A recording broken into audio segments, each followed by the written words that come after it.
mund të themi ka pas fitus edhe fitus.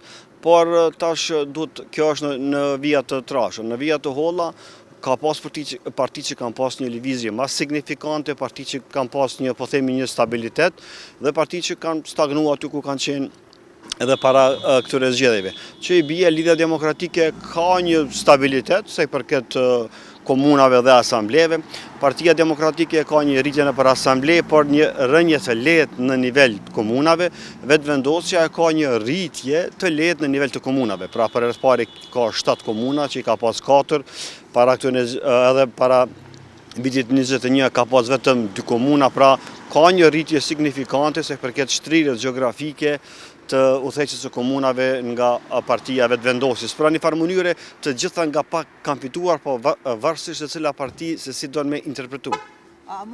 Po për këtyre zgjedhjeve derivoj që ka rëndësi shumë të madhe individi i cili e përfaqëson garën dhe jo lista dhe jo programi për fat keq. Pra gjithçka është koncentruar vetëm te individi dhe kjo duhet të rishikohet në të ardhmen që niveli lokal mos ketë shumë interferime nga qendra. Pra edhe kjo ka qenë njëra prej edhe përparësive, por edhe mangësive të cilat i kanë partitë politike shqiptare.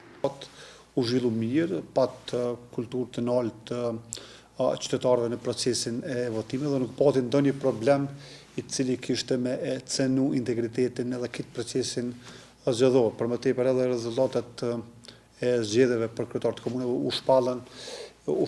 u publikuan në kohë reale, pra në ndërkohë çka vret është një prani e shtuar e zotit Kurti si kryeministër në detyrë, i cili dje qëndroi gjatë tërë kohës në Mitrovicën e Jugut, që për të cilën i konsiderojmë se është një presion që nuk ka ndodhur më herët, ose që ka ndodhur, po ka ndodhur në mos më të vogël, edhe ajo nuk lejohet, por kësaj here ka pasur një prani të shtuar e cila nuk lejohet, për më tepër ka qenë edhe thyrje heshtës zgjedhore, sepse nuk lejohet që të parakalohet ose të bëhet sfilat në përsheshet e komuneve ku janë në balotazh, sepse ajo përçon një mesazh që po zhvillohet një aktivitet i cili nuk është i lejuar sipas ligjit.